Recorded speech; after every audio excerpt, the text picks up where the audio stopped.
Hello friends, எல்லாருக்கும் வணக்கங்க. கலாஸ் ரெசிபியில் இன்னைக்கு பாவக்காய் கறி கசப்பே இல்லாமல் டேஸ்ட்டாக எப்படி பண்ணுறது இந்த வீடியோவில் பார்க்கலாம் வாங்க.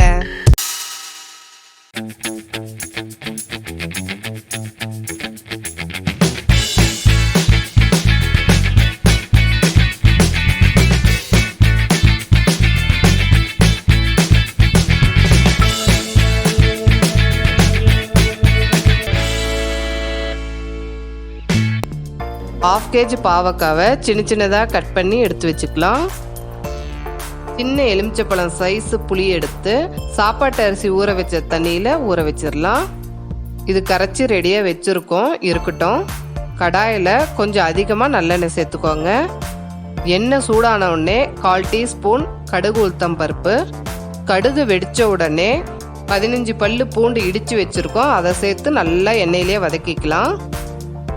பூண்டு வதங்கின உடனே சின்ன சின்னதாக கட் பண்ணி வச்சுருக்க 2 மீடியம் சைஸ் வெங்காயத்தை சேர்த்து அதையும் நல்லா வதக்கிக்கோங்க. வெங்காயமும் வதங்கிருச்சு. இப்போ கட் பண்ணி வச்சுருக்க பாவக்காவை இது கூட சேர்த்துக்கலாம்.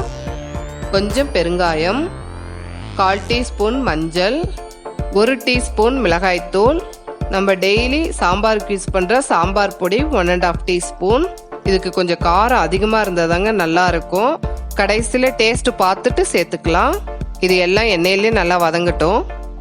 வதங்கிருச்சு. சின்ன சின்னதாக கட் பண்ணி வச்சிருக்க 2 மீடியம் சைஸ் தக்காளியை இது கூட சேர்த்துக்கலாம். இதுக்கு தேவையான உப்பு சேர்த்து நல்லா கலந்து விட்டுக்கோங்க. இது வேகட்டும்.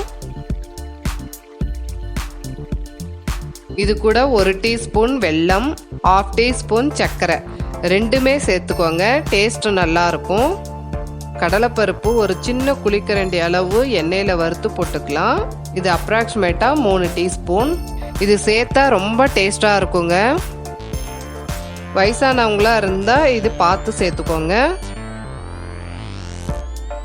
கரைச்சி வச்சிருக்க புளி தண்ணி ஒரு சின்ன குழிக்கரண்டி அளவு சேர்த்துக்கலாம். இதை அப்பப்போ சேர்த்துக்கலாங்க, ஒரே அடியாக சேர்த்தா நல்லா இருக்காது. இது எல்லாத்தையும் நல்லா கலந்து விட்டுக்கோங்க. வேகட்டும். காரம் கொஞ்சம் கம்மியாக தான் இருக்குது, அதனால் மிளகாத்தூளும் சாம்பார் தூளும் கொஞ்சம் அதிகமாக சேர்த்துக்கலாம். இது எல்லாத்தையும் நல்லா கலந்து விட்டுக்கலாம். காய் பாதி வெந்துருச்சு. இன்னொரு குழிக்கரண்டி புளி தண்ணி சேர்த்துக்கலாம். காய் வேகிற வரைக்கும் இந்த மாதிரி கொஞ்சம் கொஞ்சமாக புளி தண்ணி சேர்த்து வேக வச்சுக்கோங்க.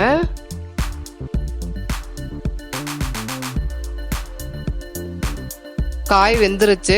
கடைசியில் துருவி வச்சிருக்க 1/4 கப்பு தேங்காவை இது கூட சேர்த்து நல்லா கலந்து விட்டுட்டு ஸ்டவ் ஆஃப் பண்ணிடுங்க. பாவக்காய் கறி ரெடி. இது கசப்பே தெரியாதுங்க.